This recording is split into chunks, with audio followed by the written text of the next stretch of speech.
Good evening student. तो आज हम लोग class 12 chapter number 9 lecture number 22 complete करेंगे। इसके पहले हमने कल जो स्टडी किया था डेविएशन थ्रू थिन प्रिज्म और डिस्पर्सन ऑफ लाइट की स्टडी किया था, है ना। और डेविएशन थ्रू थिन प्रिज्म में हमने एंगल ऑफ डेविएशन फाइंड किया था, delta equal to mu minus 1 into angle of prism A, capital A.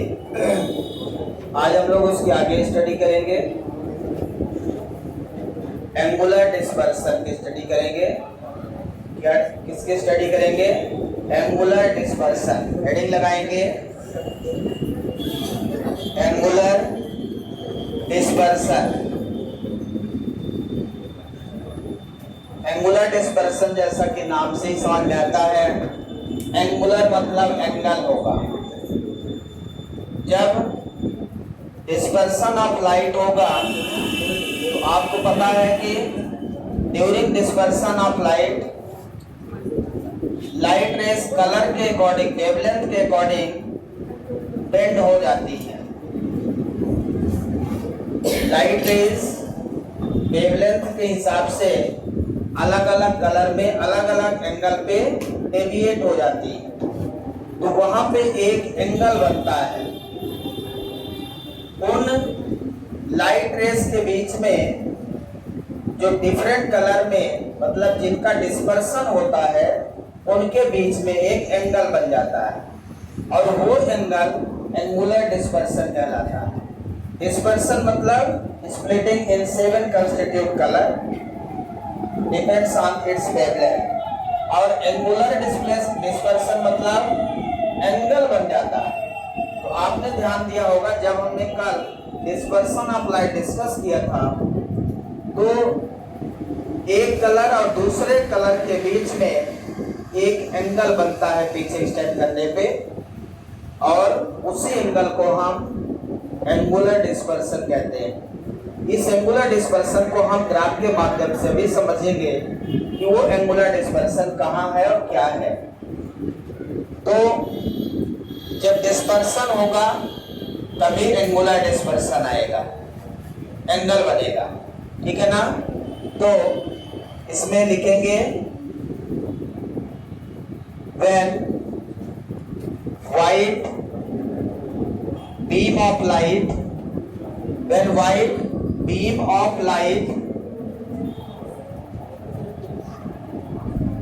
incident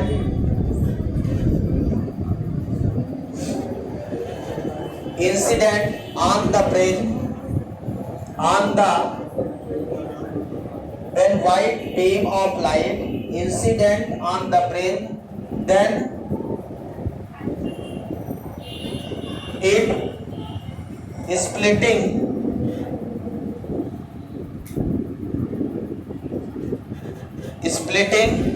in different colors,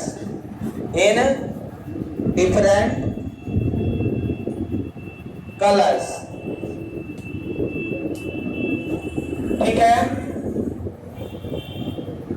When white beam of light incident on the plane, then it splitting in different colors, ठीक है ना। अब जब ये different colour में split होंगी, the angle between two different colours, ठीक है ना। यहाँ पे लिखेंगे the angle of deviation, the angle of deviation, angle of deviation between two different colors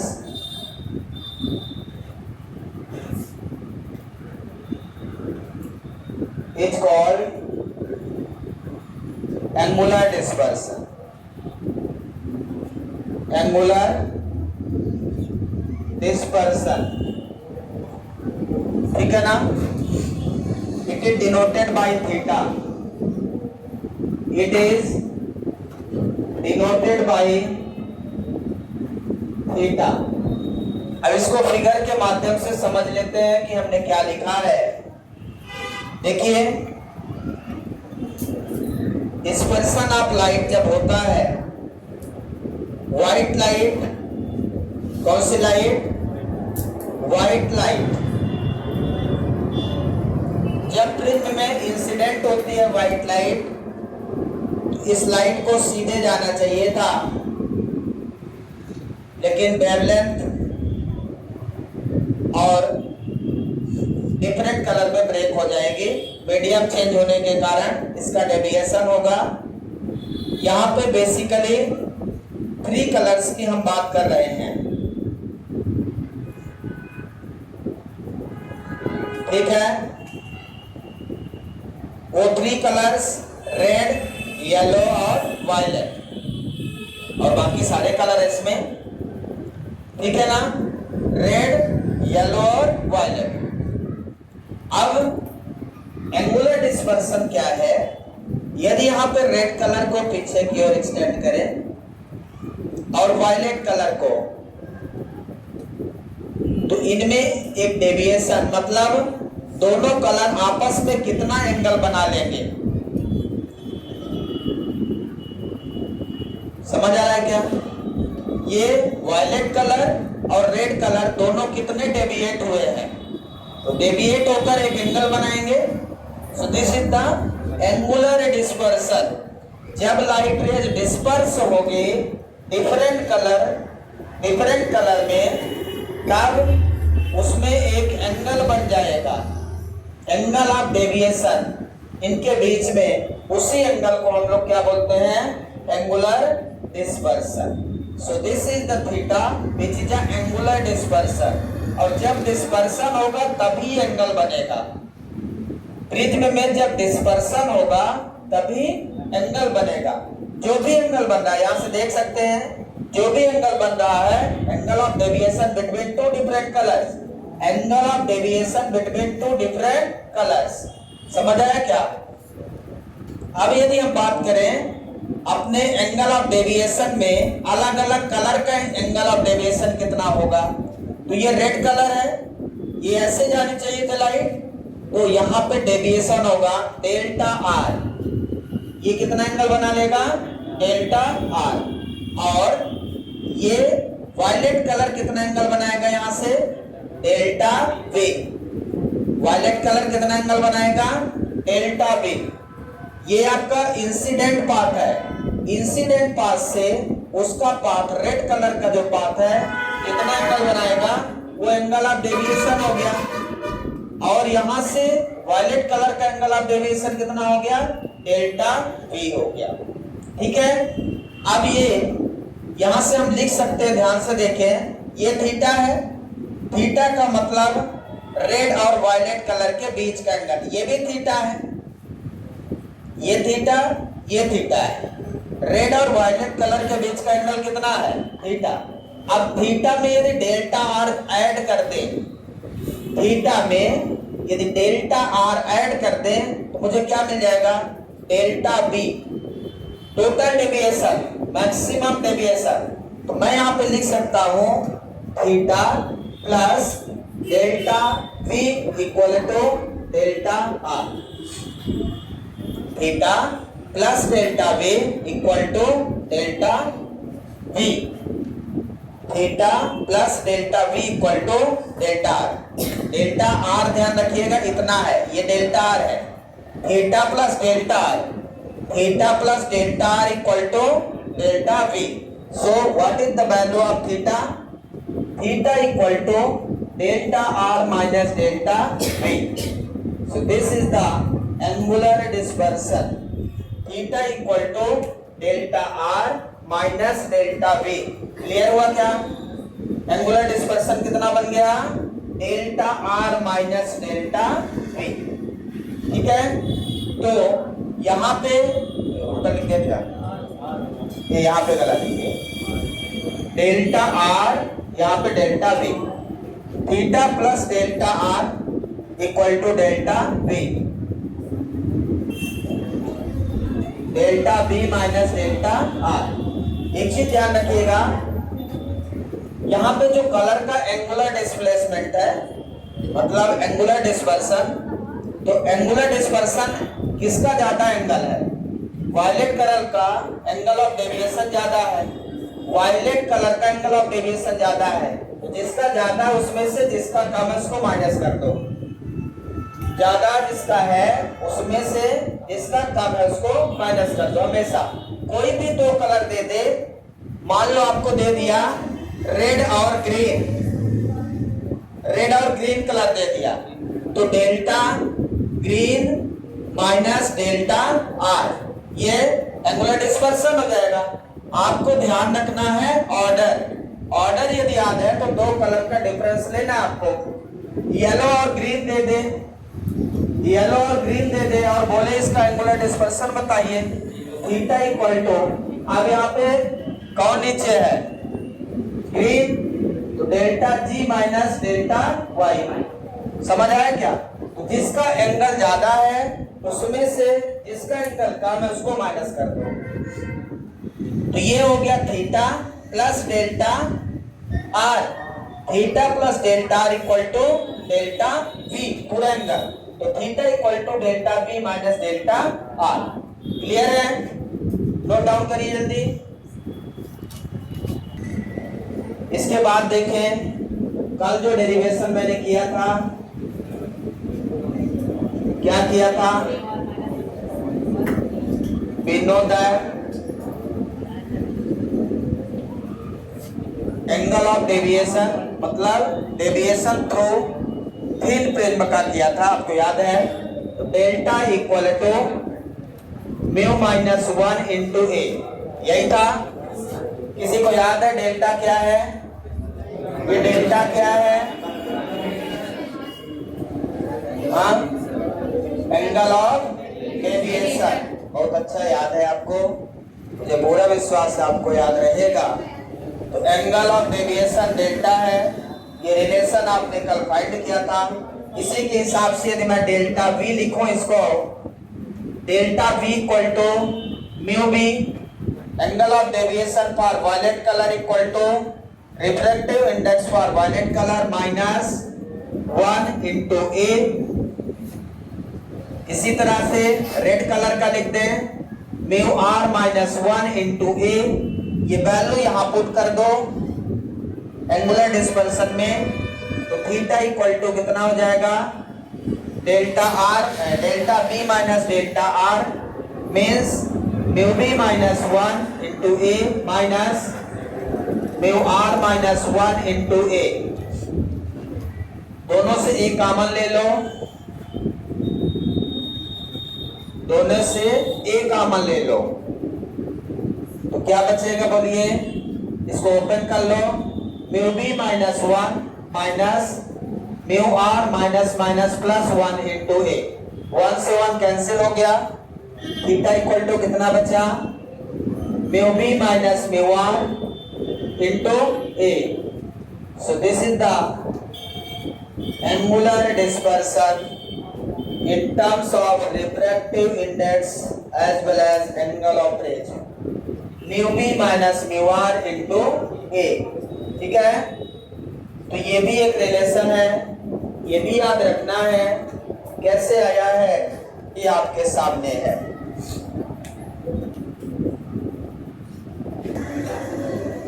तो ये एंगुलर डिस्पर्सन किस पर डिपेंड करता है?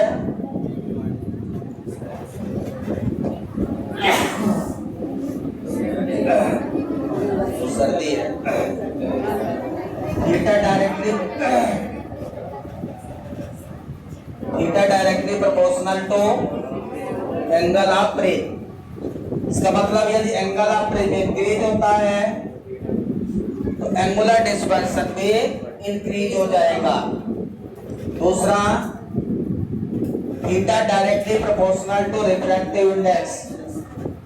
इसका मतलब यदि रिफ्रैक्टिव इंडेक्स की वैल्यू, क्योंकि रिफ्रैक्टिव इंडेक्स की वैल्यू मटेरियल पर निर्भर करती है। ग्लास का अलग रिफ्रैक्टिव इंडेक्स है, वाटर का अलग रिफ्रैक्टिव इंडेक्स है, डायमंड का अलग रिफ्रैक्टिव इंडेक्स है। तो यहाँ पे यदि जो प्रिज्म बना है वो अलग मटेरियल का बन जाए तो उसका भी एंगल ऑफ डिस्पर्सन चेंज हो जाएगा।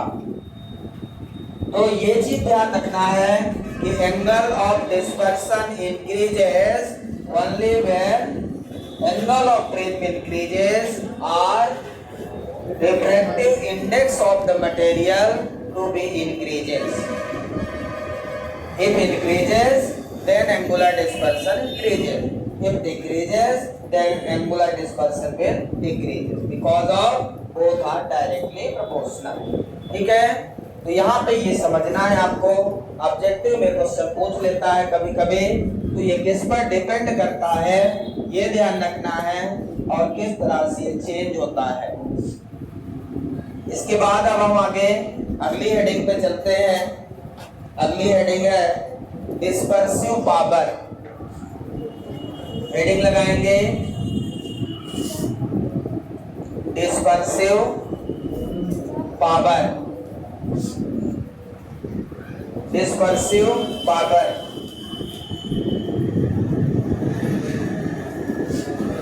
तो डिस्पर्सिव पावर ये स्ट्रेंथ ऑफ डिस्पर्सन बताता है। स्ट्रेंथ ऑफ डिस्पर्सन बताता है कि जो डिस्पर्सन हो रहा है उसके स्ट्रेंथ क्या है। ठीक है ना, उसकी स्ट्रेंथ क्या है। तो पहले इसको डिफाइन कर लेते हैं फिर समझ लेते हैं। ठीक है ना, the ratio of angular dispersion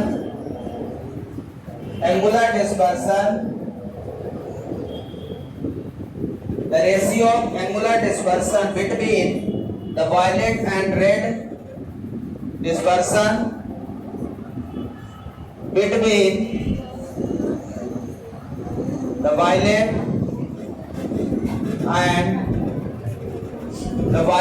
and red emergent rays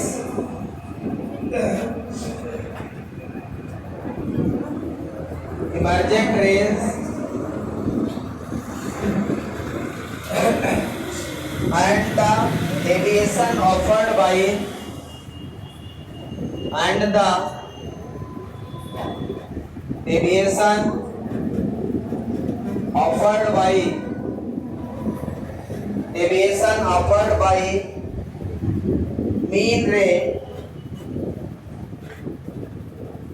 deviation offered by mean ray, यहाँ पे येलो कलर की मीन रे है। यहाँ पे जो मीन रे मैंने लिया है डायग्राम में ये येलो कलर की है। मीन रे is called dispersive power.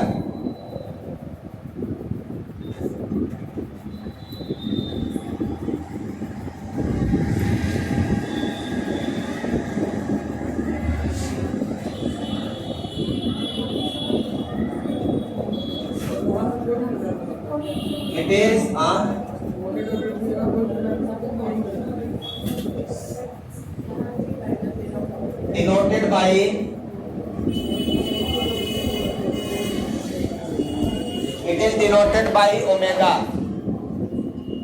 denoted by omega.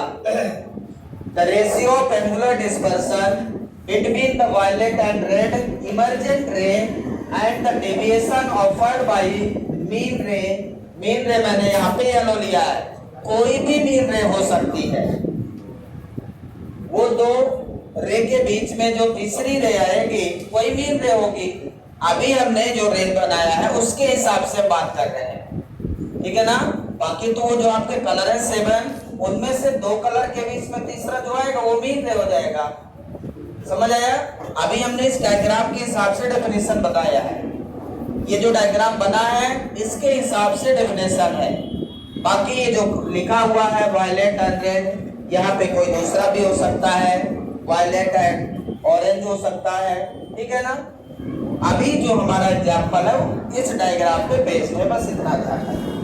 ठीक है, अब ये फार्मूला क्या बनेगा, dispersive power omega equal to किसका रेशियो ये? एंगुलर डिस्पर्सन का। एंगुलर डिस्पर्सन, एंगुलर डिस्पर्सन को हम लोग थीटा से डिनोट करते हैं, divided by deviation of mean.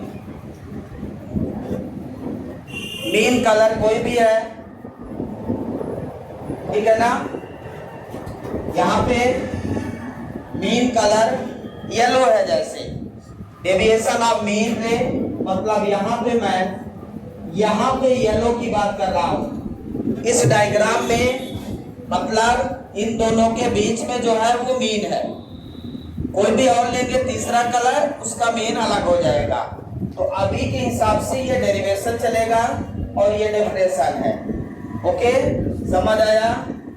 अब ये ओमेगा इक्वल टू फार्मूला मैं बनाऊं तो ये बन गया theta upon deviation of mean, मतलब एंगल ऑफ डेविएशन। तो क्या लिखेंगे इसको? Delta Y. क्या लिखेंगे? Delta Y. डेल्टा वाई जो यहाँ पे है वो क्या है? Delta v plus delta r divided by 2। Delta Y क्या है? Mean of violet and red colour. तो deviation of mean ray yellow, किसका मीन? वायलेट एंड रेड कलर का। The ratio of angular dispersion between the violet and red emergent ray and the deviation offered by mean ray yellow। किसमें deviation? Mean, किसका mean है ये? Red और violet colour का। Is called dispersive power, it is denoted by omega. समझ आया क्या? अब यहाँ पे थीटा की वैल्यू हम प्रीवियस निकाल चुके हैं, डिस्पर्सिव पावर, और डेल्टा वाई की वैल्यू निकाल लिए हैं। अब यहाँ पे वैल्यू पुट कर दें तो आपको कुछ रिजल्ट मिल जाएगा। लिख लिया यहाँ तक? ये डायग्राम बना सकते हैं समझने के लिए, चूंकि डिफिनेशन जो है इसी डायग्राम पे है। तो अब हमने डायग्राम बनाया था इसलिए हमने नहीं बनाया, आपको बनाना है तो इसके लिए ये डायग्राम बनाना पड़ेगा। यदि डिस्पर्सिव पावर को डिफाइन करना चाहते हैं आप, तो आपको ये डायग्राम दिखाना पड़ेगा। तो दोनों डायग्राम, दोनों डिफिनेशन एक दूसरे से लिंक करती हैं, इसलिए हमने ये डायग्राम बनाया है। आप रफली बना लीजिए, ठीक है ना? इसके लिए बाकी समझ में है तो कोई दिक्कत नहीं है। डिफिनेशन लिख लिया सबने, ऊपर का हटा दे इसको।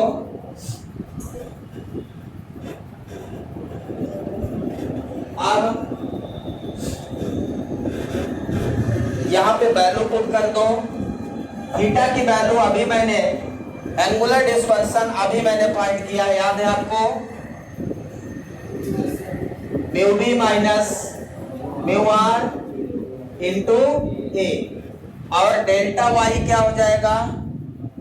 यदि मैं डेल्टा वाई को लिखना चाहूं तो mu Y minus 1 into A लिख सकता हूं। Delta equal to mu minus 1 into A. Delta equal to क्या होता है? म्यू माइनस 1 इंटू ए होता है। तो यदि डेल्टा वाई मैं लिख रहा हूं तो mu Y minus 1 into A लिख दूंगा। ये वैल्यू यहां पुट कर दे, ओमेगा इक्वल टू कितना आ जाएगा? बोलिए। Mu B minus mu are into a divided by mu Y minus 1 into a. A से कैंसिल हो गया। Omega equal to mu B minus mu are divided by mu Y minus 1।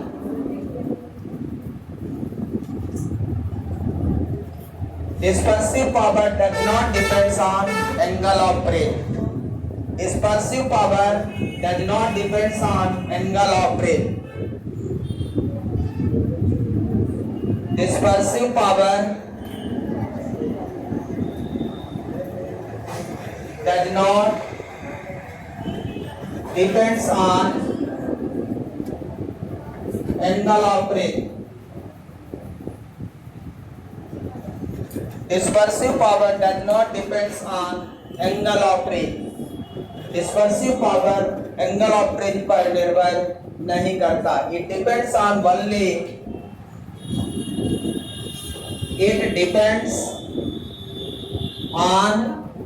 only refractive index of different colors.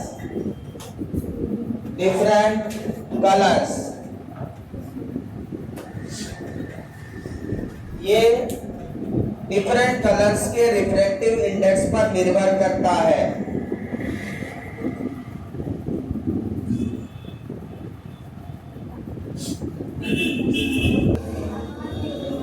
Example है the refractive index of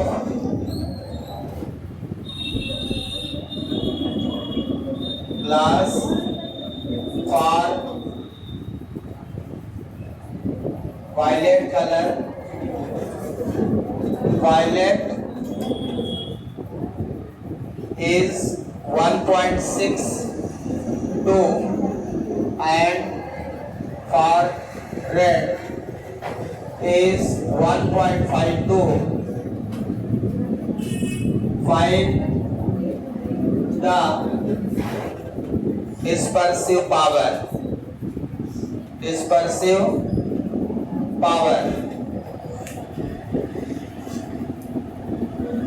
बताइए.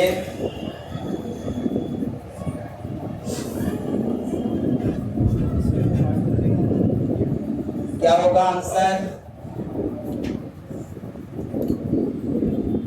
क्या given है आपको?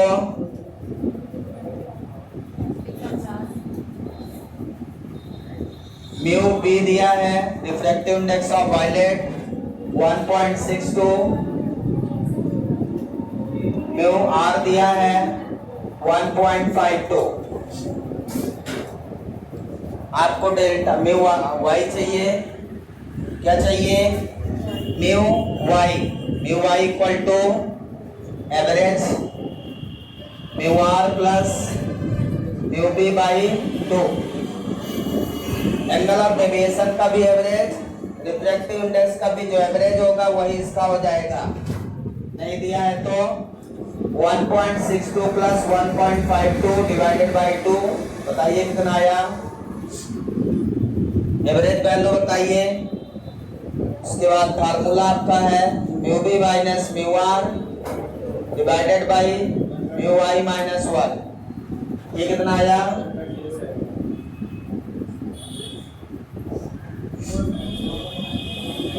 Mu B minus नहीं आया किसी का. कितना आया? 1.57. ये हो जाएगा 1.57 माइनस 1. इसको सॉल्व करिए. ठीक है ना?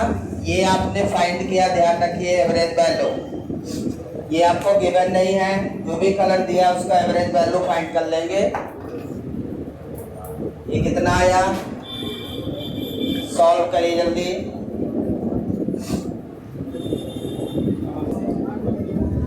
0.175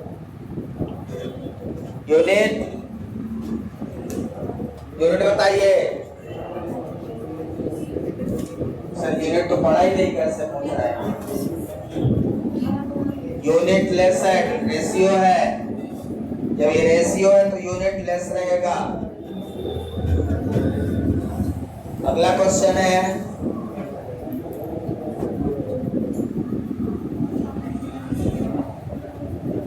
a triangular plane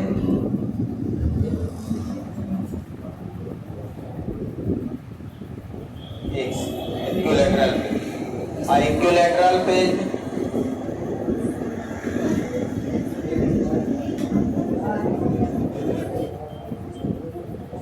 the angle of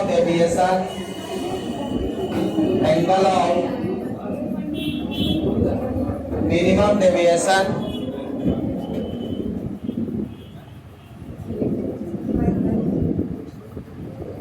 is 30 degree.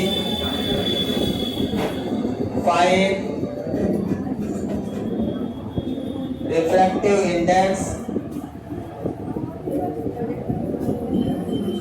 and speed of light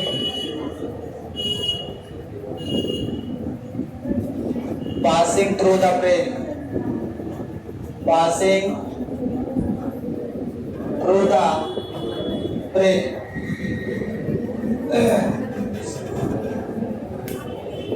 एक इक्विलेटरल ट्रायंगल है,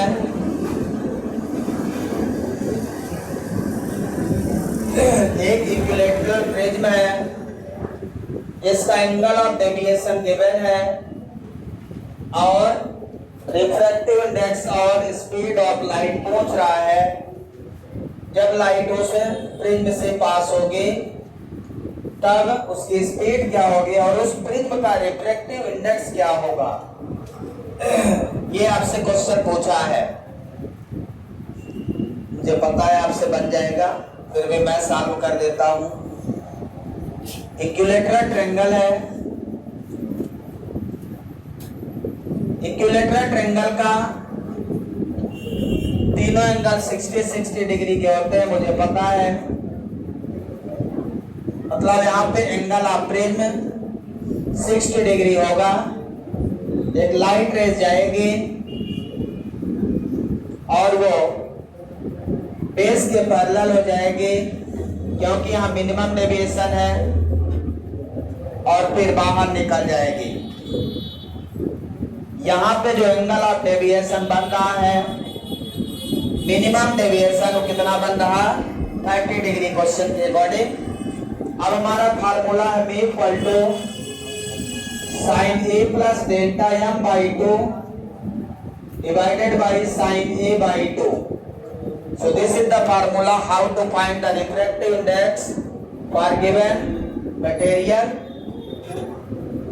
mu equal to sin a आपको 60 दिया है प्लस एंगल ऑफ डेविएशन 30 दिया है डिवाइडेड बाई 2, 60 बाई 2, तो ये कितना हो जाएगा sin 90 divided by 2 sin 60 divided by 2,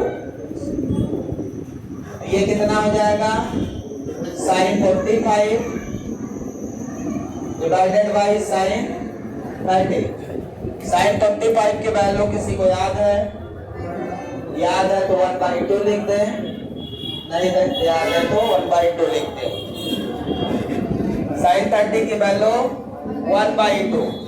अब ये कितना हो जाएगा 1/√2 इंटू 2, मतलब में इक्वल टू कितना हो गया 2/√2। स्लाइस कर दो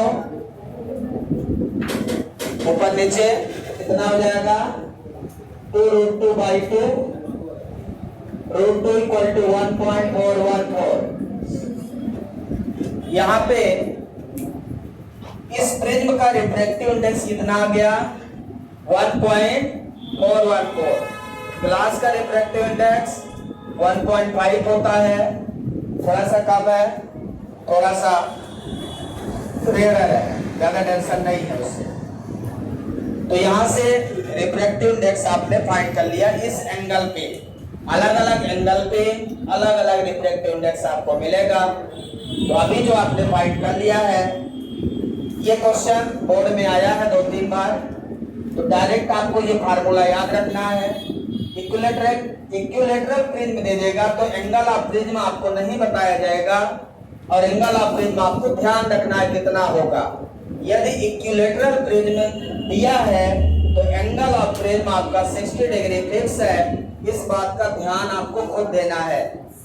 यदि इक्विलेटरल प्रिज्म नहीं है तब आपको एंगल ऑफ प्रिज्म गिवन रहेगा, और यदि एंगल ऑफ प्रिज्म अलग से दिया है तो फिर आप उसको अलग फार्मूला लगाएं। Most of them angle of prism हमेशा 60 ही रहेगा ज्यादातर, तो ये ध्यान रखेंगे। कैसे क्वेश्चन को सॉल्व करना है। दूसरा हमें ये बताना है कि स्पीड ऑफ लाइट, जब लाइट यहां से इंटर कर रही है तब ग्लास में इसकी स्पीड क्या हो जाएगी। एयर में तो आपको पता है, एयर में 3 × 10 पावर, इसकी स्पीड ऑफ लाइट एयर में 3 × 10 पावर 8 मीटर पर सेकेंड है, तो ग्लास के अंदर कितनी हो जाएगी ये पूछ रहा है। तो हमें फार्मूला पता है B = C/B, absolute refractive index मैंने डिस्कस किया था। B = C/B फार्मूला बताया था, यही फार्मूला से आप V निकालेंगे। V is the speed of light in the medium, V वही है जो मीडियम में स्पीड ऑफ लाइट बताएगा। तो B = C/μ, C की वैल्यू 3 × 10 पावर 8 और म्यू की वैल्यू है 1.414। 1.414 इसको डिवाइड करेंगे 2.12 × 10 पावर 8 मीटर पर सेकंड आ जाएगा। निकाल के चेक कर लीजिए। तो रेक्टेंगुलर ग्लास में आपको याद होगा, रेक्टेंगुलर ग्लास में जब हम लाइट को इंसिडेंट कर रहे थे इसी स्पीड से, तब वहां पे 2 × 10 power 1.5 × 10 power 8 metre per second आई थी, याद है। 1.5 × 10 पावर 8 मीटर पर सेकंड आई थी स्पीड ऑफ लाइट, याद है क्या। 2 × 10 power 8 metre per second. Rectangular glass में speed of light 2 × 10 power 8 metre per second आई थी। यहाँ पे है 2.12, थोड़ी सी ज्यादा स्पीड है। क्यों? क्योंकि ये थोड़ा सा डेंसर है, क्योंकि इसका रिफ्रैक्टिव इंडेक्स कम है, और वहां पे मैंने निकाला था 1.5 रिफ्रैक्टिव इंडेक्स था, इसका थोड़ा सा कम है, इसलिए स्पीड थोड़ी सी ज्यादा है। तो जितना डेंसर रहेगा स्पीड उतनी ज्यादा रहेगी, रेयरर है सर, ये उससे रेयरर है, क्योंकि इसका रिफ्रैक्टिव इंडेक्स कितना है 1.414, और ग्लास का, रेक्टेंगुलर ग्लास का कितना निकाला था 1.5, तो उसकी speed 2 × 10 power 8 metre per second, इसकी स्पीड 2.12, थोड़ी सी ज्यादा है क्योंकि रिफ्रैक्टिव इंडेक्स थोड़ा सा कम। समझ आया क्या? बाकी कल पढ़ेंगे। Thank you, have a nice day.